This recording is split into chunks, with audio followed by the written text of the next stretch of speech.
அனைவருக்கும் வணக்கம்.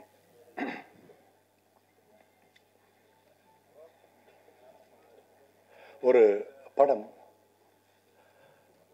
அதன் விடியலை தொடுவதற்கு அது வெள்ளித்திரையில் வெளியாவதற்கு எடுத்துக்கொள்ளும் காலம் ஏதோ ஒரு காரணங்களால் சில சமயம் தாமதமாகும் போது அதன் வலியை முழுக்க கடந்து செல்பவன் அந்த இயக்குனர் மட்டுமே.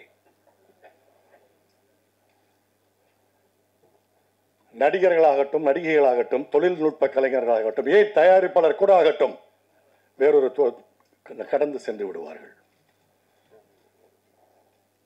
ஆனால் ஒவ்வொரு மணித்துளியும் இந்த படம் எப்ப ரிலீஸ் ஆகும், நம்ம ப்ராடக்ட் எப்ப ஸ்கிரீனுக்கு வரும், இந்த காட்சி மக்கள் எப்ப ரசிப்பாங்க, இந்த சாங் எப்படி ரீச் ஆகும், ஒவ்வொரு செகண்டும்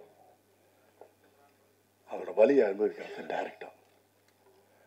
அந்த வலியை என்னுடைய முதல் படத்தில் நான் அனுபவித்திருக்கிறேன் என்ற ஒரே காரணத்தினால் எனக்கு பேசுவதற்கு முழு தகுதி இருக்கிறது.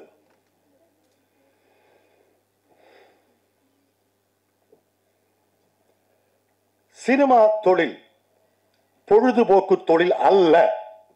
இது உழைப்பை கோரும் தொழில். இது அர்ப்பணிப்பை கோரும் தொழில்.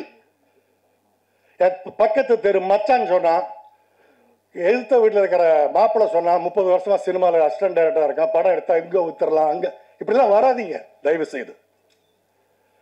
திரும்பவும் சொல்கிறேன், இது அர்ப்பணிப்பை கோரும் தொழில், உழைப்பை கோரும் தொழில். இது பொழுதுபோக்கு தொழில் அல்ல. எத்தனை வருஷம் தெரியுமா அந்த பையன்? ஓகே, இந்த படத்துல நடிக்காட்டா கூட இப்படி ஒரு படம், இந்த ஒரு விஷயத்தை நீங்க வாங்கினா கட்டாயமா வந்திருப்பேன், பேசியிருப்பேன்.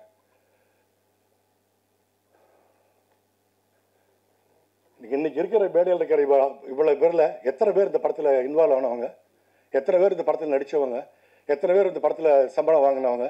கிடையாது. ஏன்னா அவங்களுக்கு வேற வேற வேற வேற ப்ரையாரிட்டி இருக்கு. ஆனா இந்த டைரக்டருக்கு இந்த ஒரு படத்துக்கு போக முடியுமா? ஓகே, ஸோ பாலாஜிக்கு என்னுடைய வாழ்த்துக்கள். மீண்டும் இந்த படத்தை வேறொரு படத்தை எடுத்து செய்யக்கூடிய அவங்க யாருன்னு தெரியல, அந்த ப்ரொடியூசர்ஸ் திருமலை, உங்களுக்கு என்னுடைய வாழ்த்துக்கள். நல்ல ஒரு பெரிய புண்ணியம் செஞ்சுருக்கீங்க.